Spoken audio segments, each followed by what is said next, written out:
Police వాళ్ళ మీద కాంగ్రెస్ వాళ్ళ మీద బండరాలతో పెట్టినమాట. బండరాలు లేడున్నాయి అసలు. బండరాలు కాంగ్రెస్ వాళ్ళు దిక్కున్నాయి, వాళ్ళు వేసిన రాళ్ళు.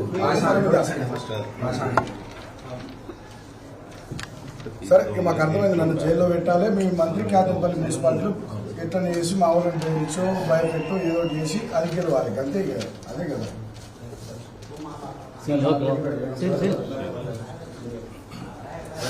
అక్రమ కేసులు పెట్టి కోఆపరేట్ చేయమంటే ఇదే పద్ధతి. కోఆపరేషన్ కావాలి, ఏం కోఆపరేషన్ కావాలి? మీరు పెట్టింది అక్రమ కేసు, దానికి మమ్మల్ని కోఆపరేట్ చేయమంటారు. దాంట్లో మేము కోఆపరేట్ చేసేది ఏముంటుందండి? నాకు అర్థం కాదు.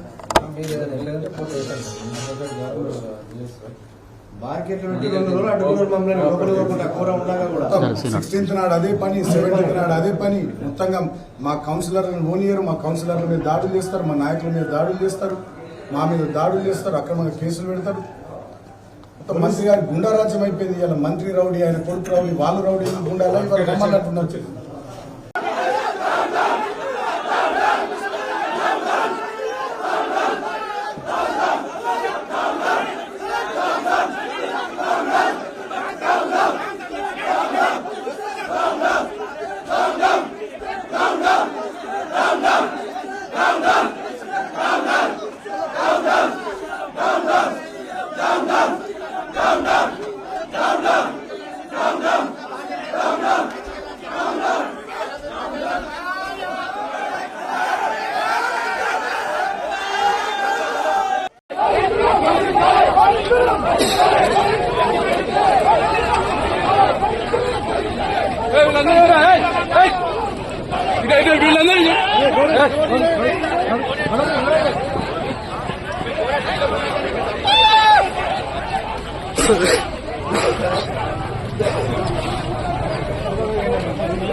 ఏమైంది?